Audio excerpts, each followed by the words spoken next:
IPS Y पूरन कुमार मामले में बड़ी खबर सामने आ रही है।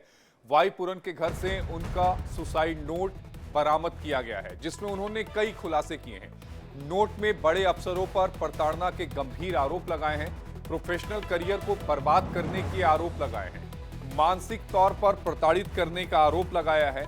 अपने सुसाइड नोट में उन्होंने यहां तक कहा कि जब उनके पिता की मृत्यु हुई थी, उसके बाद भी उन्हें छुट्टी नहीं दी गई।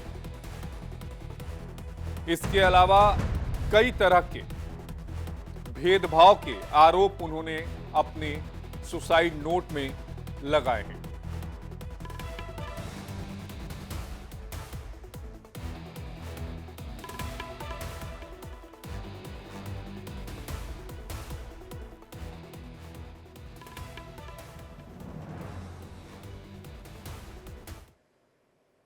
चंडीगढ़ से इस वक्त एक बड़ी खबर सामने आ रही है। हरियाणा डीजीपी शत्रुजीत सिंह के खिलाफ एफआईआर दर्ज हुई है। रोहतक के एसपी के खिलाफ भी एफआईआर दर्ज हुई है।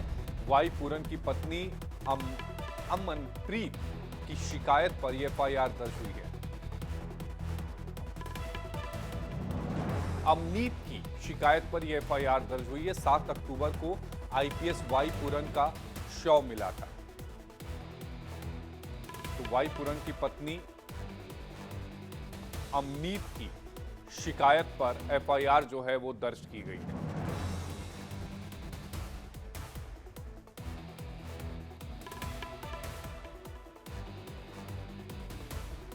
तो चंडीगढ़ पुलिस ने हरियाणा के डीजीपी शत्रुजीत सिंह कपूर, रोहतक के एसपी नरेंद्र बिजरानिया के खिलाफ दिवंगत आईपीएस अधिकारी वाई पूरन कुमार की पत्नी आईएएस अधिकारी अमनीत पूरन कुमार की शिकायत पर एफआईआर दर्ज की है। 7 अक्टूबर को उनके चंडीगढ़ स्थित आवास पर वो मृत पाए गए थे।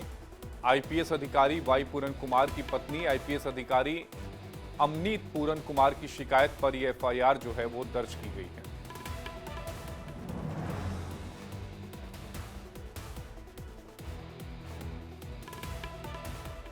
तो रोहतक के एसपी के खिलाफ भी जो मुकदमा है वो दर्ज किया गया है। वाई पूरन की पत्नी अमनीत की शिकायत पर एफआईआर दर्ज हुई है। 7 अक्टूबर को आईपीएस वाई पूरन का शव मिला था।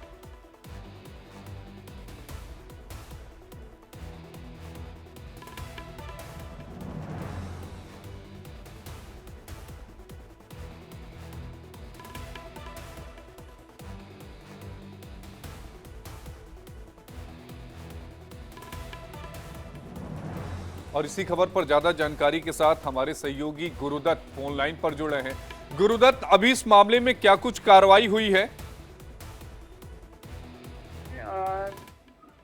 एडीजीपी के नाम से और तमाम और दूसरे जो अधिकारी हैं उनके नाम पर एफआईआर दर्ज हो गई है, लेकिन अभी आगे पुलिस भी बहुत सोच समझ करके इस मामले में कदम रखेगी, क्योंकि इसमें वरिष्ठ अधिकारियों के इसमें नाम है।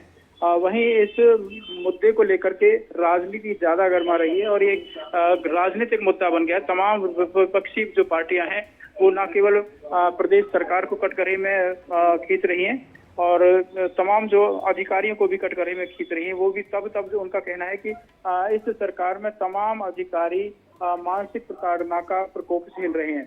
चाहे अब वाई पूरन कुमार ने जिस तरह से सुसाइड किया है, उनकी पत्नी जबकि आईएएस अधिकारी है, एक तरह से मैच्योर्ड अधिकारी हैं और बहुत सुलझे हुए अधिकारी जो माने जाते हैं, बहुत होशियार थे, काबिल अधिकारी थे, वो उन्होंने जो सुसाइड किया है उस मामले में अब ये जो मामला है काफी गंभीर हो गया और गंभीरता से ज्यादा ये मामला ज्यादा राजनीतिक हो गया है। लेकिन इस मामले में हरियाणा के डीजीपी शत्रुजीत सिंह कपूर और रोहतक के एसपी नरेंद्र बिजरानिया के खिलाफ भी एफआईआर दर्ज हुई है।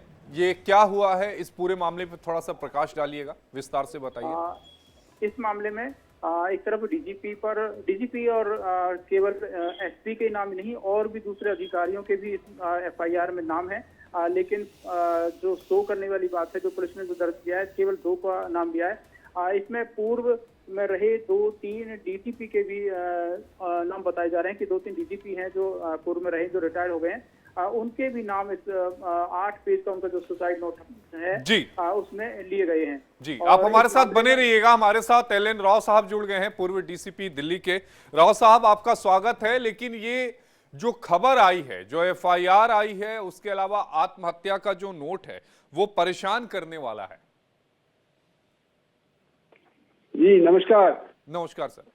वास्तव में ये एक बहुत दुखद घटना है और सुसाइड नोट से जो बातें सामने आई हैं, ये it's matter of investigation. Now the case will be thoroughly investigated and weather the facts narrated in the suicide note are found to be correct, then accordingly the action will be taken by the police. But really this is a very shocking that upcoming police officers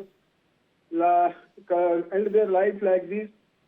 The reason of such type of suicide must be revealed definitely, so that corrective measures can be taken by the police department, whether if it is due to some pressure or you can say any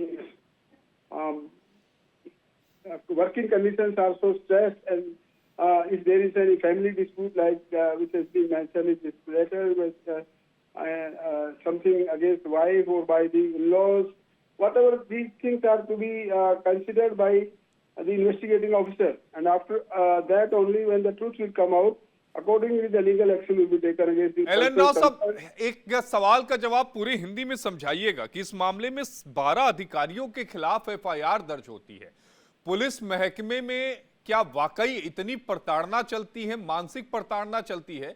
और ये छोटे मोटे officer नहीं, शीर्ष अधिकारी अगर आत्महत्या कर लेता है तो ये वाकई बहुत गंभीर विषय है। देखिए, जो एफआईआर 12 लोगों के खिलाफ हुई है, उनका अलग अलग एलिगेशंस का उसमें डेफिनेटली बताया गया है।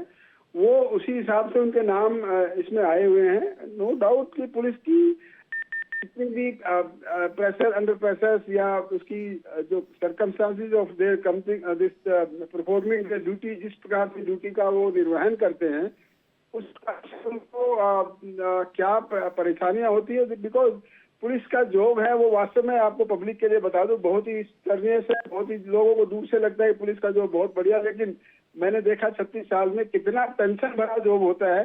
वो टेंशन किसकी वजह से है? घर की वजह से है, डिपार्टमेंट की वजह से है, सीनियर ऑफिसर्स की वजह से है, या कोई मातहत जो कोई गलत काम करते हैं उसकी वजह से टेंशन है।